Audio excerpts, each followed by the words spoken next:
If you would like to see how I take this loofah and turn it into loofah soap, just like this, I'll show you in this video.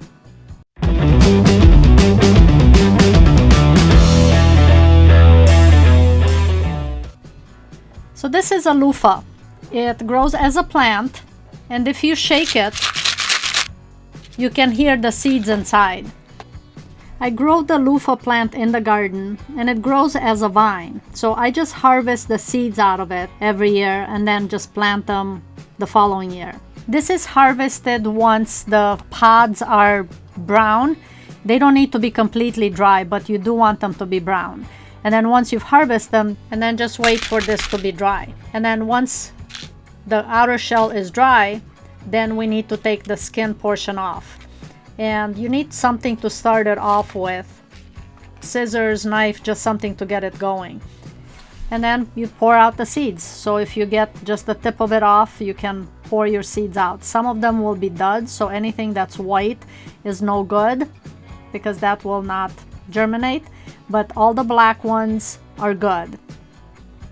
But even if they are black, you should plant 3 or 4 in a mound just to be sure, because not all of them will germinate even if they are black. So just shake as much as possible out, and then you can press the whole pod and it cracks the outer shell, so it makes it a little easier to peel it off. And there is your loofah inside. Be careful with this, the edges can be sharp. It's like dried wood almost, so just be careful when you peel it off that you don't get a nice big paper cut with it.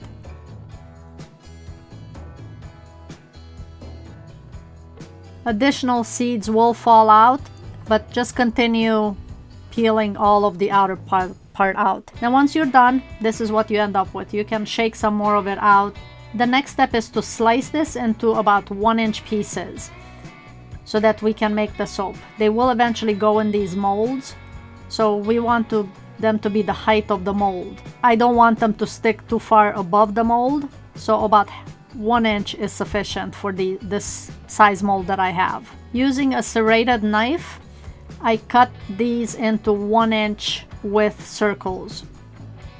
And there will be some additional coating from the seeds inside there, but that's fine. These will wash out when we soak these. You can see in the mold that they're about the height of the mold.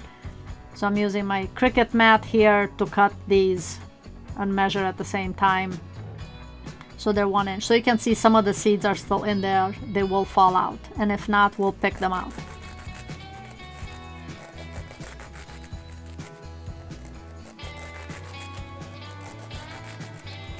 Once you've sliced all these into 1-inch discs, I'll pick out any additional good seeds that fell out and then throw out the rest. The discs I will put in a water with a little bit of bleach just to kill any germs on it and just to kind of wash it and sanitize it.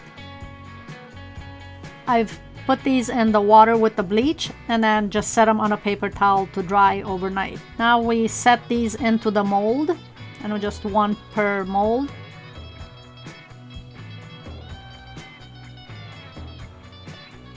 I'm using melt and pour soap, and you can buy some of these from your local craft store. I do have links below for all the various supplies that I'm using, including these.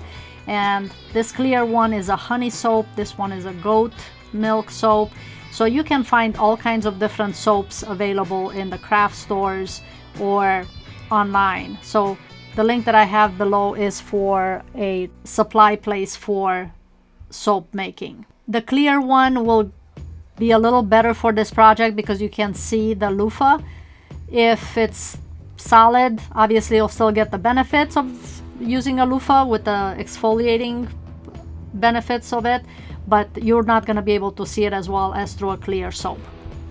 Another one that I purchased at the store is this avocado cucumber soap, and this one again is not clear, so I won't plan on using this. I'm just going to use the clear one for this project. So I'll cut this into cubes and then put it into just measuring cups to melt it in the microwave. And I melt it on 30-second increments just to make sure that I don't overheat it.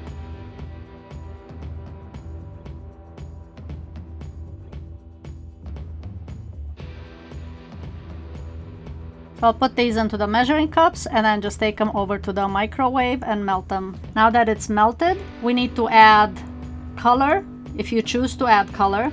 And these colors I purchased from the same supplier as the soap. You want to make sure that color doesn't transfer onto your hands when you're washing.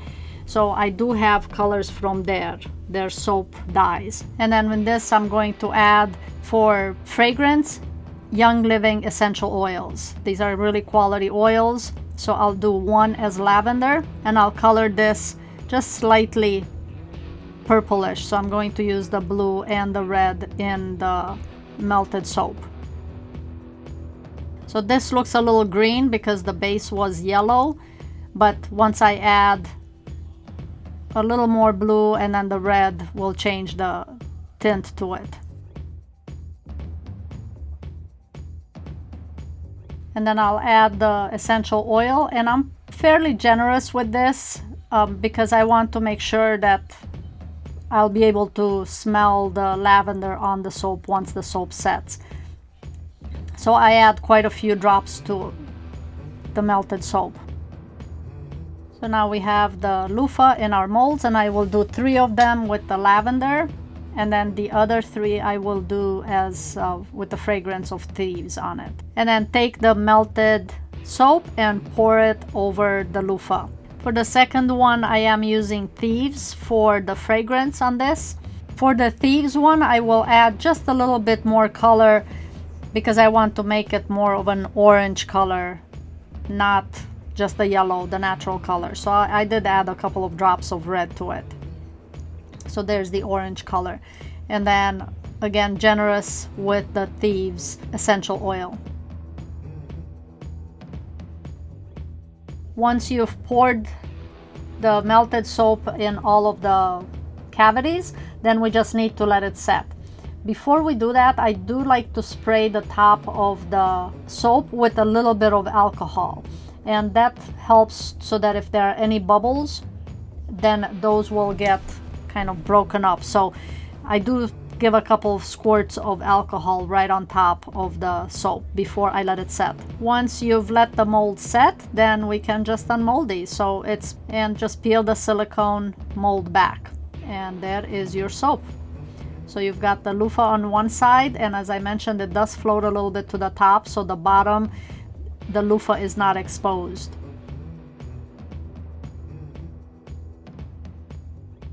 I hope you enjoyed this video. If you have any questions, please comment below. Don't forget to click on that subscribe button and share with your friends. Thanks so much for watching, and I will see you next time in the next crafting project.